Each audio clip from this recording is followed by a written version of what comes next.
They cut my name from the Veterans Parade roster, on the same day I ironed my old uniform. Walter Harland, retired, 71. Smell of cold metal in my hands, the flag pin still warm from the sun. You ever watch a whole town quietly choose what's right over what's allowed? Every morning, Walter Harland raised the flag with slow, deliberate care, until one Thursday, it vanished without a trace. The air hung damp and heavy as he stepped out onto the porch. The wood beneath his slippers let out a protesting groan, sharper than usual. He paused, his hand resting on the porch rail, and looked up at the sky still muted by the thick Pennsylvania fog. The pole stood bare, no fluttering stars and stripes, no familiar rustle in the morning breeze, just the hush of leaves drifting down and the hush that follows something gone wrong. Walter's brows furrowed. He stepped closer, squinting at the small brass fasteners at the top of the pole. Still intact. No sign of struggle or weather damage. Just, gone. Back inside, the old floorboards echoed beneath his steps as he made his way to the hallway, to the modest little box his son Tom had installed just last weekend. To give you peace of mind, Tom had said, adjusting the angle of the camera. Walter tapped through the interface with a steadiness only age could teach. But the log was empty. Clean. No entries for the night before. He stared at the blank screen a long moment, jaw tightening, before a sharp metallic sound snapped him back. The mailbox. He stepped outside once more, tugging his cardigan tight across his chest. A single envelope. No postage. HOA emblem printed clean in the corner. Walter didn't open it right away, he'd seen enough of them over the years. Back inside, at the kitchen table, he broke the seal. Violation, flagpole exceeds HOA regulation, section 3.4. Fine, $75. Walter's fingers curled slowly around the paper. The words didn't sting, he'd been fined before for grass that grew too wild or for a shade of paint a touch too daring. But this was different. They hadn't spoken. Hadn't knocked. Just took. A soft knock at the side gate. He rose, sliding open the window just enough to see Brenda Fulton waving up at him with a dish in her hands. I brought some apple pie, she called gently. Thought you might want a slice.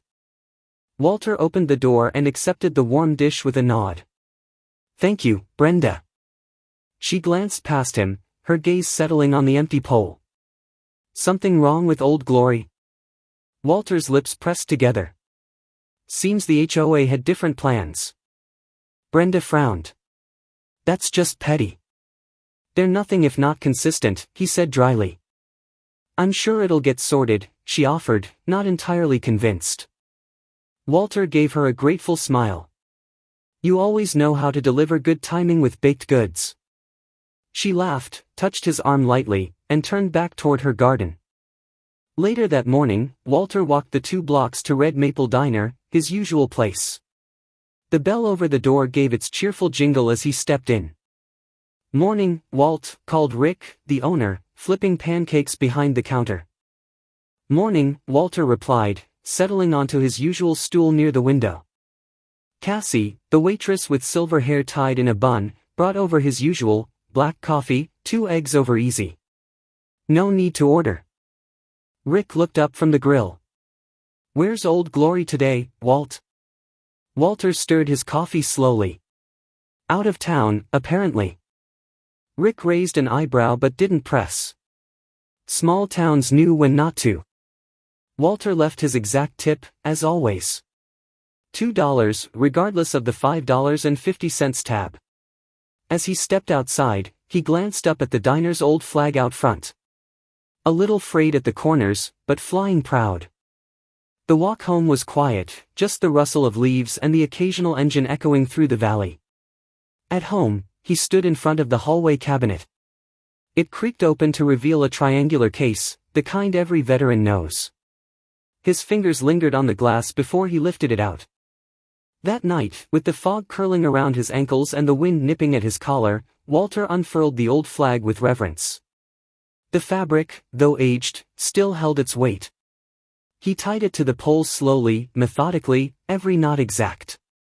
He stepped back, hands behind his back, watching as it caught the breeze, just barely, but enough. Enough to stand. On his way up the steps, the porch light flickered slightly. He paused, peering toward the street.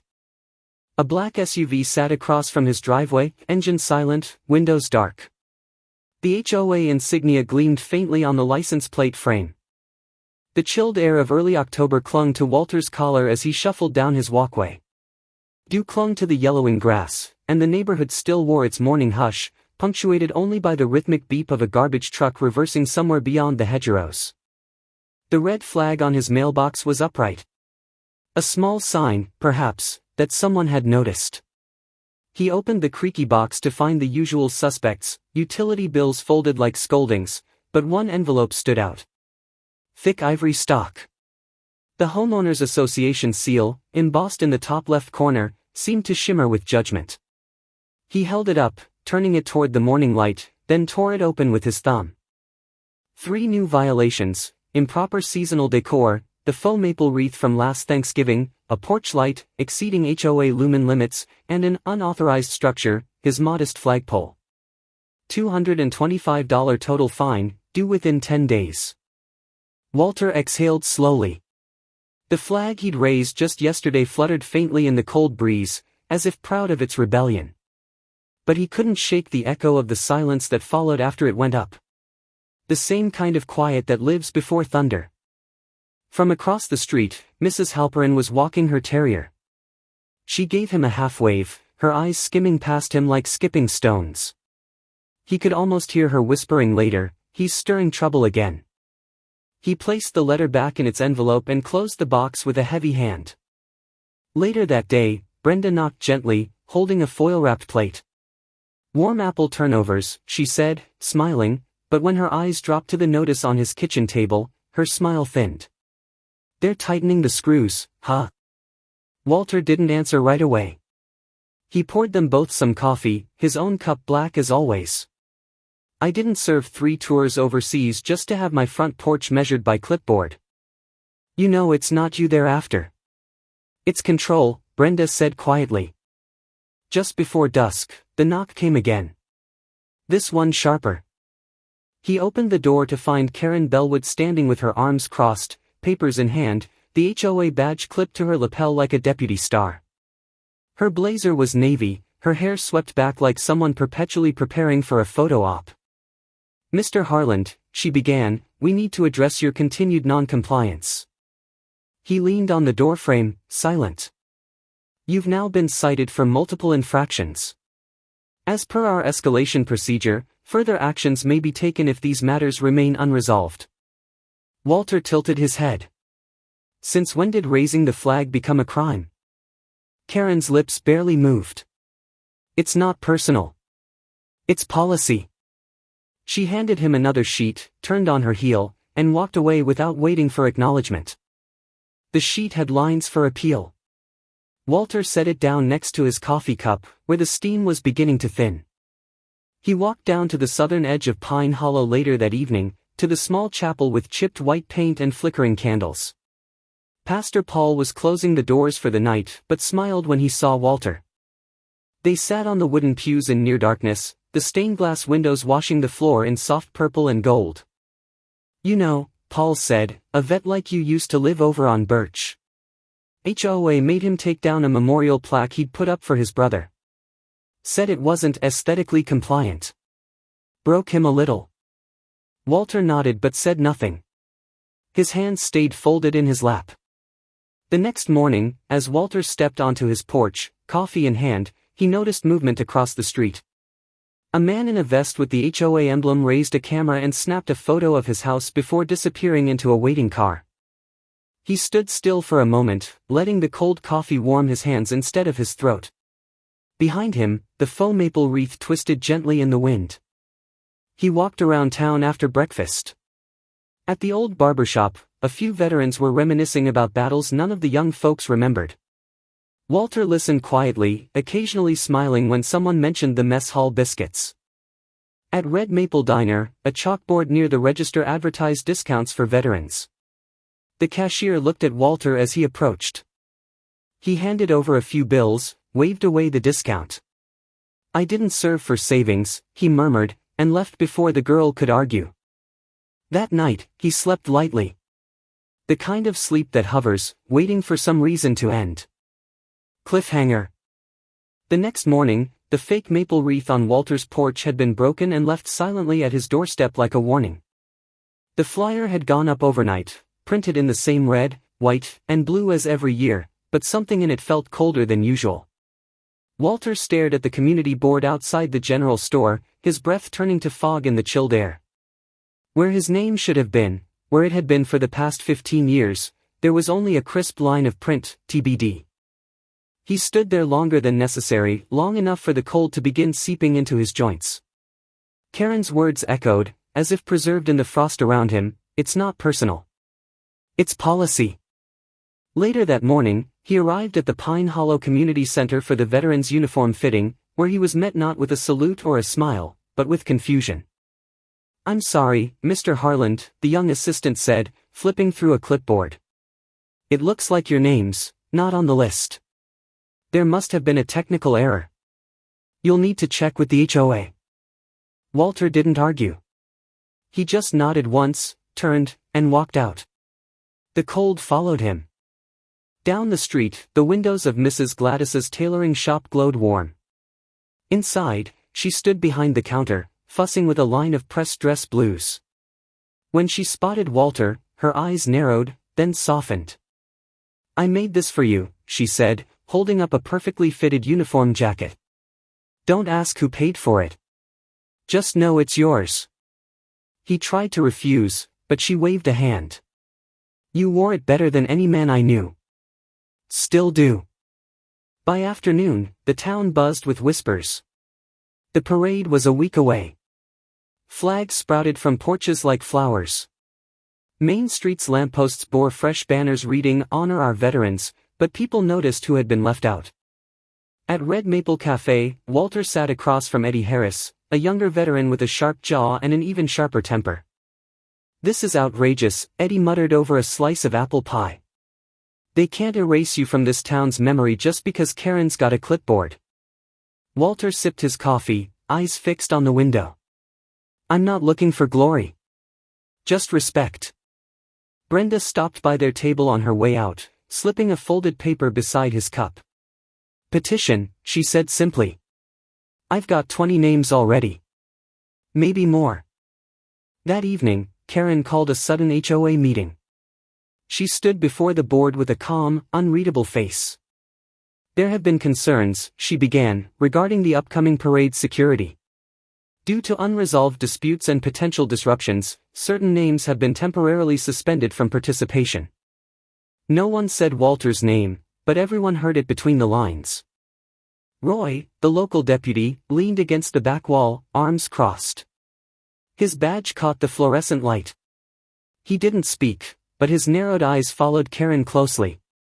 Outside the hall, as residents dispersed, flyers had appeared on telephone poles and storefronts. Simple black and white printouts: "Support our veterans, not silencers in suits." At home, Walter sat in his armchair, uniform jacket folded across his knees. He ran a thumb along the faded embroidery, the silver buttons. He didn't say anything to anyone that night. But the next morning, a quiet act spoke louder than protest. He returned to the community board and stood silently again. His name was still absent. Without a word, he reached into his coat pocket and pinned a bronze star medal beneath the TBD. Then he turned and walked away. Cliffhanger. That night, a group of veterans gathered in secret at Eddie's garage. Eddie whispered, "If they won't let you march, we'll make a new parade." By dawn, the lampposts of Pine Hollow had grown new arms, sheets of paper flapping softly in the breeze like flags of quiet rebellion. "Honor Walter. March for truth." The font was bold, but the message bolder. Someone had stayed up late, and it wasn't the HOA. Eddie's garage was no longer just a place for oil changes. A folding table was now headquarters, its surface scattered with Sharpies, poster boards, and coffee mugs still steaming. Walter stood just inside the door, hands buried deep in his coat pockets, eyes taking in the scene with wary reserve. He had come only to thank Eddie for the uniform alterations, not to lead a movement. But the room buzzed with intent. "They're trying to silence what this town stands for," Eddie said, nodding toward a group of kids helping paint miniature flags. "You stood for us. We're standing for you." Walter shook his head. "This town's had enough noise because of me." "No," came a rasp from the corner. It was Frank Dwyer, a Korean War vet with hands that trembled but a voice that didn't. "It's had enough silence." Frank reached into his wallet, pulled out a dog-eared photo, young men in green, arms slung around each other, faces streaked with sweat and grit. "You marched for us once. Now it's our turn." Walter stared at the picture. He didn't speak, but he didn't leave either. Elsewhere in town, Brenda moved like smoke. Her clipboard hid beneath a reusable grocery bag, each line of scribbles another signature, another neighbor quietly saying, "Enough." She dropped by the farmer's market, smiled at familiar faces, slipped a printed handout into the produce bag of Mrs. Alden, who winked knowingly. At a honey stall, a frail woman pressed a small bag into Walter's hand as he passed. "For your apple pie," she said. "Thank you for reminding us." Karen's nerves frayed with each passing hour. At the emergency HOA meeting, she pounded the gavel harder than necessary. Any unauthorized gathering, march, or demonstration will be considered a breach of HOA protocol. A murmur swept through the small room. Even her fellow board members glanced at each other uncertainly. "Is this really about a flag?" one asked. Karen's smile was tight. "This is about order." Meanwhile, Brenda quietly uploaded a clip from her old camcorder, Walter, sitting in his living room, recounting the day he earned his silver star. No dramatics, no bragging, just his quiet voice and the glint of that medal in his palm. By sunset, the Pine Hollow local website ran the headline, "Alternate Veterans Parade Planned," featuring decorated war hero Walter Harland. Walter sat at his kitchen table, the glow of his old radio flickering in rhythm with the ticking of the crooked wall clock. He didn't say anything when he saw the article. He simply took a breath and closed the laptop. Cliffhanger. Karen rit qua kurang kai thay tuda, they're mocking the rules. I'll make sure they regret it. The next morning, city officials arrived, with notice of permit violations. Walter watched from his window as the dark sedan rolled to a stop in front of his home, the city seal glinting on the door under a thin veil of fog. Two men stepped out, coats buttoned tight, clutching manila folders like summons from Olympus.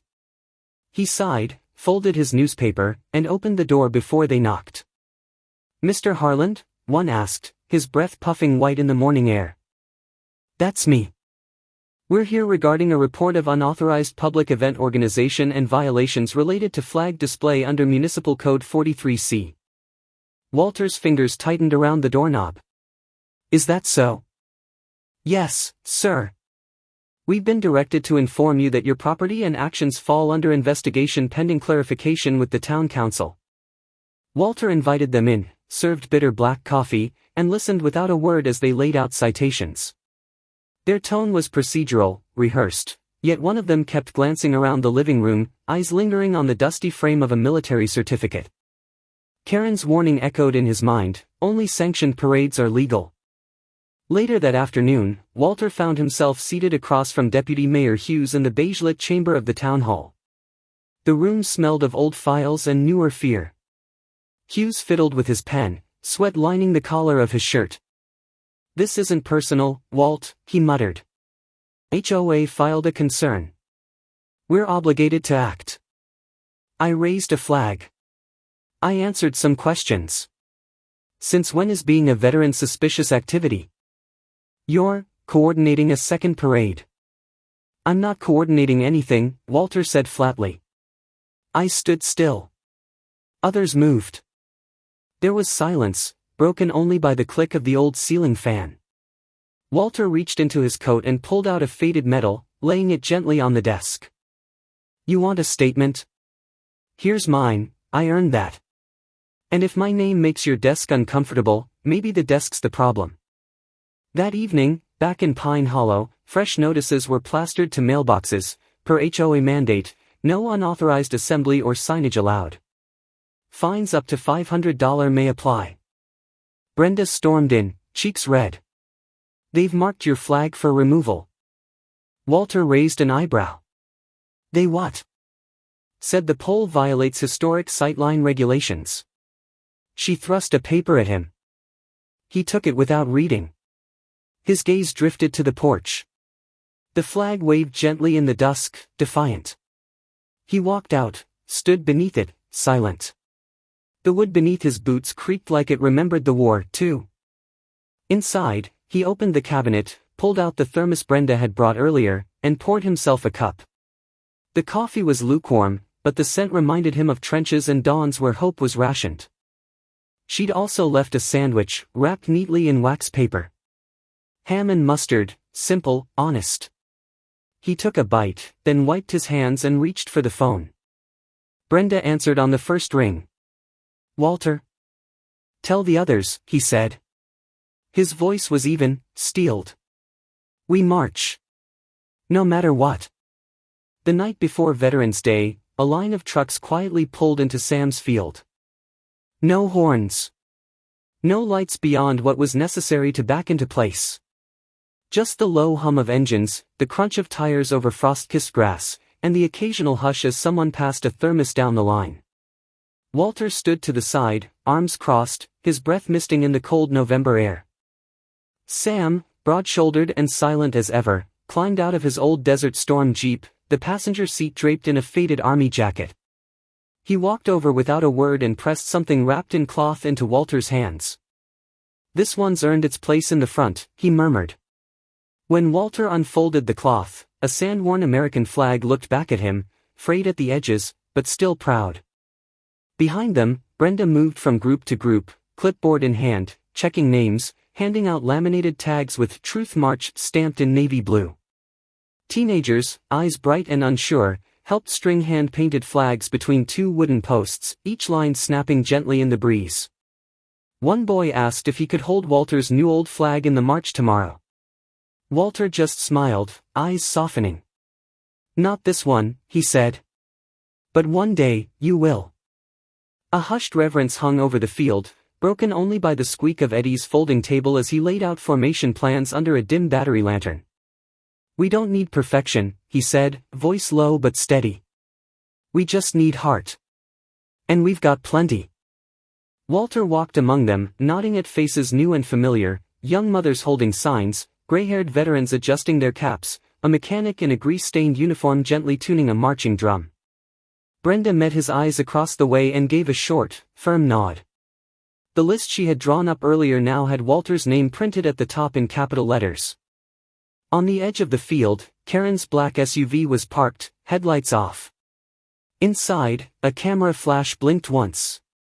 No one turned toward it. A local news van pulled up just past the trees, its satellite dish rising like a silent question. The reporter stepped out, microphone in hand, but no one rushed forward.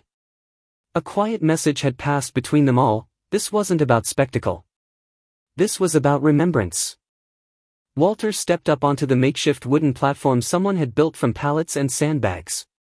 The flag Sam had given him was now clasped tightly in his hands. With slow, steady movements, he lifted it high, holding it skyward. The entire field stilled. Conversation stopped. Feet shifted into attention. He didn't need to raise his voice. We don't need a permit to remember. We only need each other. Brenda placed her hand over her heart. Eddie straightened his shoulders, jaw tight with pride. One by one, everyone followed suit. No one clapped. No one shouted. But the silence said more than any anthem could. Then, faint but firm, came a beat. A lone drum. And then another. From somewhere near the edge of the field, rhythm joined rhythm, low and sure. A column of marchers stepped forward into the glow of the lanterns, boots crunching on frost. The fog curled around their legs like a curtain parting before the show. The line formed slowly, reverently, Walter at the front, flag in hand, metal shining faintly under the stars. Eddie just behind, calling soft cadence. Sam's jeep idling beside the field, ready to follow. A quiet breath rippled through the ranks. Then the drums rolled again, 3 beats, then stillness.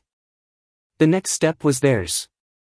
At exactly 9 a.m., Pine Hollow's official Veterans Day parade began to the sound of a high school marching band and the crisp flapping of corporate banners. Karen Bellwood stood stiffly on the grandstand, flanked by HOA board members in matching navy sashes, nodding to the camera crews as if she were running for office. The mayor gave a brief, uninspired speech. A small cheer rose, but it faded into the overcast morning like steam off asphalt. Across town, behind the tree line of Sam's field, Walter Harlan took his first step forward. He wore no uniform, just a plain brown jacket and slacks, his medals pinned cleanly to the left breast. His shoes were polished, his chin high, and his hand clenched a weathered flagpole. The American flag atop it flapped softly in the breeze. Behind him, Eddie Harris kept rhythm on a snare drum, the dull staccato echoing across the field like a heartbeat. No brass band. No police escort. No floats. Just people, dozens at first, then hundreds. Kids from the high school holding signs, marching for memory, not permission, and our heroes don't need HOA approval. Neighbors walked in line behind Walter, some in wheelchairs, some pushing strollers. Brenda moved along the sidelines, guiding the youngest participants, handing out mini flags and bottled water with quiet purpose. At the official parade, Karen noticed the crowd shifting. People were turning, whispering. A few peeled off entirely, crossing side streets, drawn by something unseen but deeply felt. One news van pivoted mid-broadcast and headed toward the opposite field. Karen's fingers curled around her clipboard as her smile tightened. "What is going on?" she hissed into her headset. A volunteer stammered, "Ma'am, they're heading toward the other parade." "The what?" On the dirt path cutting through Sam's land, Walter continued marching, calm, silent, resolute. A local veteran who had served in Korea walked beside him, then another from Vietnam. A mother carried a framed photo of her son in uniform. Someone played "God Bless America" from an old cassette deck strapped to their bike. It crackled with age, but the melody was unmistakable. Onlookers waved quietly. No one chanted. No one shouted. But as the camera zoomed in, it captured what needed no words, a community choosing remembrance over rules. Karen's phone rang. She grabbed it. "Shut it down," she snapped. On the other end, a calm voice, Deputy Roy, answered, "It's peaceful. On private land. Not our concern." Walter passed a cluster of hand-painted signs hanging from trees, "Freedom March, Truth Before Regulation, HOA is not equal to country." He didn't pause, but his lips pressed tighter. Near the end of the path, the camera crew that had veered away from the main parade approached. One reporter tried to speak. Walter didn't stop. He looked directly into the lens and gave a crisp, dignified salute. No words. Just the salute. Behind him, a sea of people followed his lead. Karen stood on her platform, watching the footage stream live to the town's phones and TVs. Her parade continued down Main Street, but the sidewalks were mostly empty now. They hadn't needed signs or speeches. Just Walter. The HOA meeting room had never been this quiet. A week had passed since Veterans Day, but the echo of what happened still lingered like a bell toll no one could unhear. Karen Bellwood sat at the head of the table, her usually crisp posture now slumped, hands folded on her lap. Around her, the chairs once occupied by loyal board members stood empty. The room smelled of stale coffee and something else, resignation. The HOA had called for an emergency meeting, expecting attendance, expecting anger, maybe even protest. But what they got was absence. The kind that spoke louder than words. Out on Main Street, Pine Hollow had moved on, in its own way.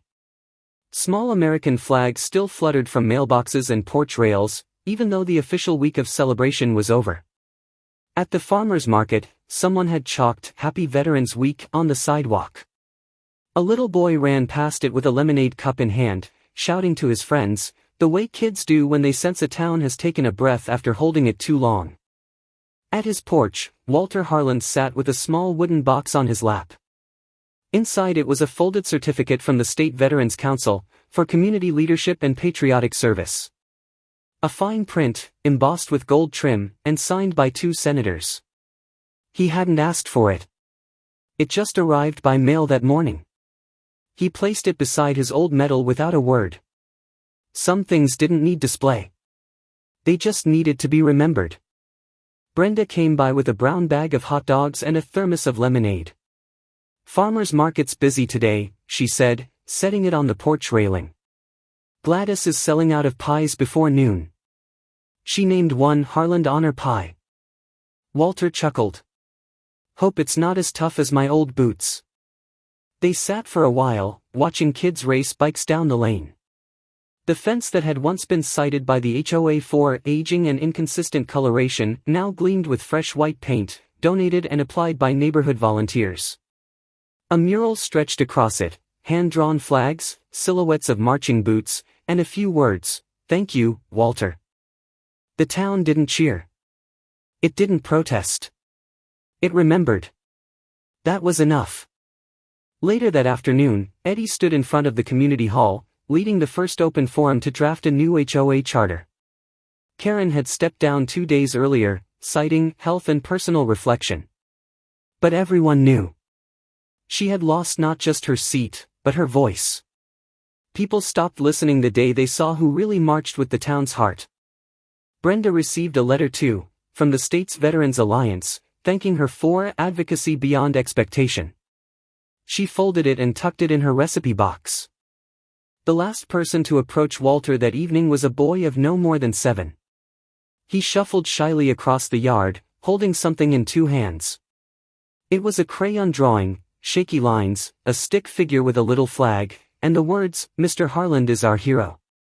Walter looked at it for a long time. Then at the boy. "No, kid," he said softly, ruffling his hair. "I just walked with friends." The boy beamed and ran off. That night, the wind was gentle over Pine Hollow. The flag on Walter's porch swayed in the moonlight, free, proud, and undisturbed. And in that quiet, after everything, the town finally felt whole. In the quiet after the marches faded, Pine Hollow found something it hadn't known it had lost, a sense of who it truly was. It wasn't just about one man's medals or one woman's rules, but about a town remembering that respect isn't given by title, it's earned by truth. When regulations become chains instead of safeguards, it's the courage of everyday neighbors that breaks them. Perhaps all it takes is one walk, shoulder to shoulder, to remind us that communities don't follow power, they follow principle. Like an old flag raised on a porch, weathered but proud, justice doesn't shout, it simply stands.